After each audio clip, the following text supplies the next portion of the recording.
honor of National Coming Out Day, I've decided to share a very personal experience with you, my first time story.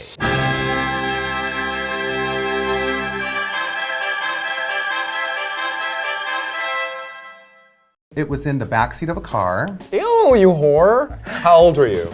I was 16 years old. I'm a late bloomer. I actually started having sex in my 20s. Ooh. My first time was with a Marine. I was very idealistic, like I really wanted to lose my virginity to like a knight in shining armor. I came from like a family where my parents were very like into that. Trust me, once I got started, She has not stopped. My first time was not romantic.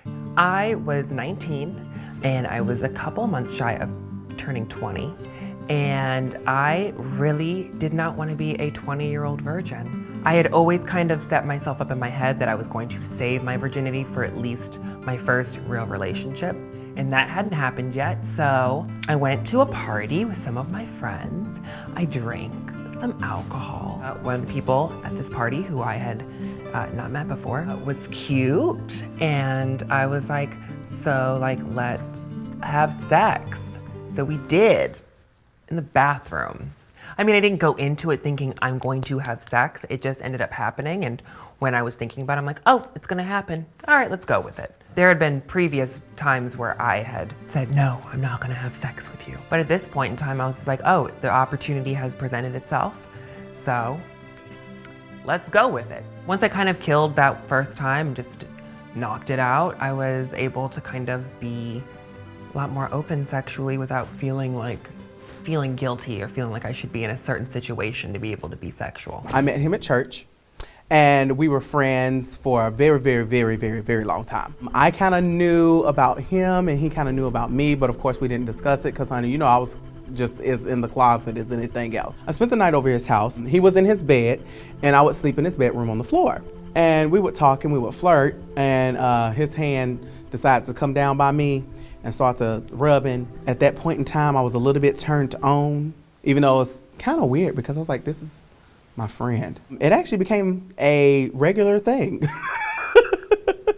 And I would feel really bad at first. And one day, he felt so bad that he decided to tell his parents. Well, when he told his parents decided to tell the pastors at my church. And that was like a very, very awkward thing to know that your head pastor knows what you've done.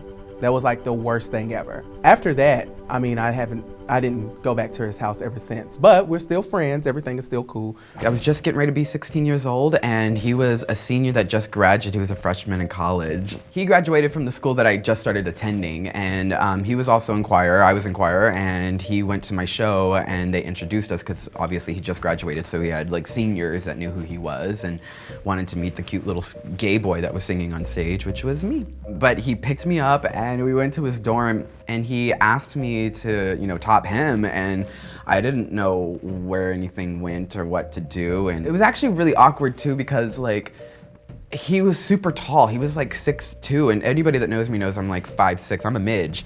And so it was like a chihuahua and like a giraffe, like just getting it. And the legs were like way up here over my shoulders, and like it was awkward. Oh my God, I lost my virginity at the top bunk in my dorm room with my first boyfriend. How disgusting and stereotypical is that? Like full-blown Degrassi, just like, and I was like, you know what? I'm coming into my own. I'm gonna have one of those hookups where you hook up with someone you don't know. So I go to this guy's house, right? And he answers the door. He's holding 3 Pomeranians. Like Buffalo Bill had one. His living room is full 60s nautical themed. There is like a swordfish on the wall, there's a captain's wheel, there's one of those dolphins that perpetually does this, those little like crystal things. I sit down and to my right, there's Women's Home Journal and knitting. And I'm like, okay, he knits, that's kind of cute, right? Like it's quirky. I touch the magazine, he goes, oh, don't touch that, that's Mom's chair. So then I go, oh, so you like live with your parents, right? He goes, no, they died 2 years ago and I moved in and I haven't changed a thing. So I'm like, I need to get out of here, I need to leave. He was an older boy, he was very, very, very handsome. He took me out to dinner. It was really, really cute. He took me out to dinner When we went back to his house, he put his hand on my knee, and I went down on my knee. That's when I discovered one of my hidden talents. He was big. At that point, we decided we'd go upstairs and explore a little more. I didn't want to tell him it was my first time because I didn't want to freak him out. So then he kind of figured it out, and then he went to coaching me through the whole process. I never thought that I would even have relations. Well, I thought I was going to be celibate because I wanted to be a good Christian girl, and I was not going to be doing those kind of things until I got married. I thought it was just going to be going to dinner. I didn't think that it was going to be a sexual encounter.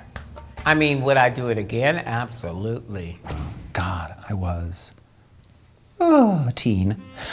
We didn't have Grindr, and we didn't have the internet. We had what was called the Fruit Loop, and it was a place downtown where you would drive around the block. If the person looked at you or nodded their head, that meant that they might want to stop and pull over, and this guy was just adorable. And I thought, my goodness, well, I'll pull over and talk to him. And we did. And what I liked about him is he didn't try to rush things and just try to go over into a back alley. We kind of got together, and I went to his apartment a couple times, and yes, we did all the deeds. And it was amazing. So good that it scared the crap out of me. And I hid in the closet for years. When I was 14, I had my first sexual encounter with a man. It's a man, Maury, it's a man.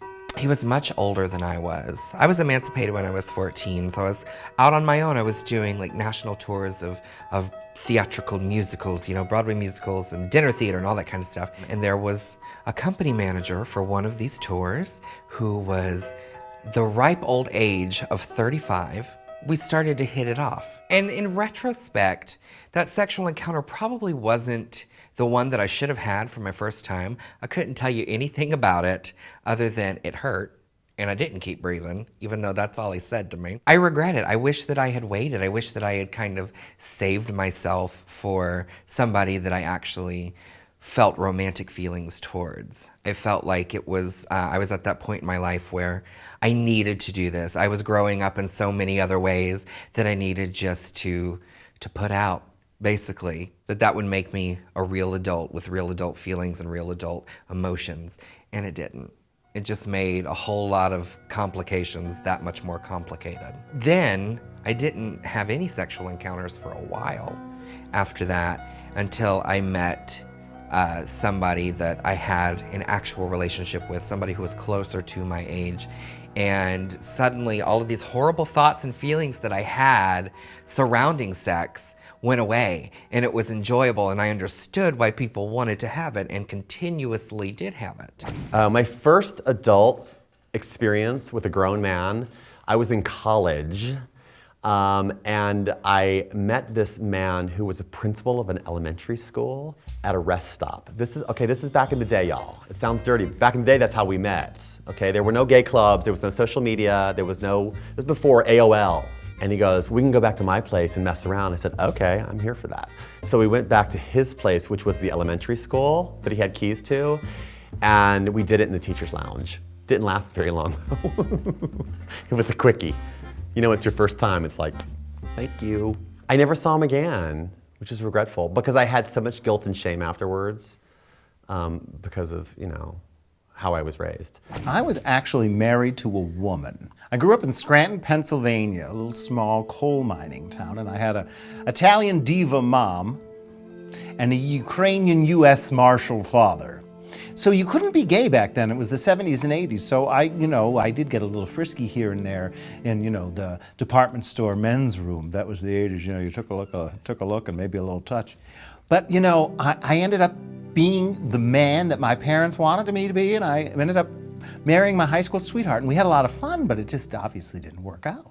At 18 years old, I called my mom from college, full blown I'm gay, I'm so gay, I'm so sorry. And she was just like, I don't care. She said, as long as you find somebody who loves you in this world, it doesn't matter who they are or what they are. She didn't tongue pop, but. I had started dating girls. just because I thought that's what I had to do in my little country town. And I didn't dislike these girls, I actually loved them. We would go shopping and go to dinner, and it was fabulous. But my mother came up to me one night when I was getting ready to leave to go on a date, and she said, Joshua, why are you doing this? You don't have to go on dates with girls. I know that you like boys. And it was just like this wonderful weight had been lifted off of my very delicate linebacker shoulders. And ever since then, I was about 13 at that time, I never looked back. I came out to my friends in 5th grade because I knew I was gay. I was like, I'm having crushes. I'm like, everyone that I'm playing with, that's a boy. I told my friends and they were like, oh, cool. From there on out, it was like any new friend that I acquired, they kind of already knew, and I just would let them know. Coming out to my family was super easy because I didn't have to. They kind of already knew also. And my mom found all my porn in my bedroom, so I think that did it for me. I didn't really have to say too much after that. No, here's the thing. When you grow up in a very religious culture, as I did, that's very strict and very anti-gay, you know, the shame can be overwhelming. And at that point, I was experimenting with men. At the same time, I was going to reparative and conversion therapies to turn straight. So it turned out to be a very dark and ugly time in my life because I felt like I was being pulled in different directions of what felt natural and what I was told was not natural. Every 6 months or so, like hooking up with a guy and then having guilt for 6 months and confessing to my religious leaders and, you know, doing the whole like, you must fast and pray this gay away thing, and then doing it again. And that cycle went on for several years, which is a really bad, ugly place to be. That's the experience I had, and I don't regret it. I feel like I'm stronger because of it, but I wouldn't recommend it either. I came out in middle school to my mom, actually, and it was in the middle of my parents' divorce, and I was like 15 years old. And I remember telling my mom, I have something really important to tell you, and it was on the way to school, and I was like crying, like bawling my eyes out, and I told her, like, at the time, you know, I was bi. Okay, yeah, easy transition into being a big old freaking gay. And she was like, whatever, like, I love you for you, like, no matter what, just as long as you find someone that loves you. So I was pretty lucky with my mom and the fact that she was so supportive. Actually, I don't think I've ever had a coming out experience. I think I've just always been out. What about you? I came out when I was 14, when I finally said the words, I'm gay. It was a little difficult. It wasn't very easy. I mean, I was living with my father, my stepmother, and at the same time she was born again Christian. Oh, okay. So we were like two bulls in a head whip. What? But I think your family always knows. It's not really Oh my God. much of a like shocker. To finally hear it and kind of go, what? It was like, bitch, really? Yeah, mine wasn't really a coming out as much as it was sort of like a transition. I just kind of rolled into it. It wasn't like I really needed to set anybody down because my entire life I've always been this kind of like, ta-da, you know. Here we are, we're living in a day and age, and I'm so very excited about this subject because, you know, I think it's really interesting. A lot of people think we don't need to talk about this sort of thing. People don't need to have people to look up to when they come out, but they do, because you still have to come out to your family, and that's not very easy. Mom and Dad have high aspirations for you and expectations, and maybe this isn't exactly what they wanted, and you're afraid. So, whether you're a man or you're a woman or you're transgender, whatever you may be, you need support and you need role models. The greatest thing is to feel like you're not alone and you're not the only one. I never had that, and it led me to deep, dark places, as it did a lot of people from my generation. Always be true to yourself and be proud of who you are.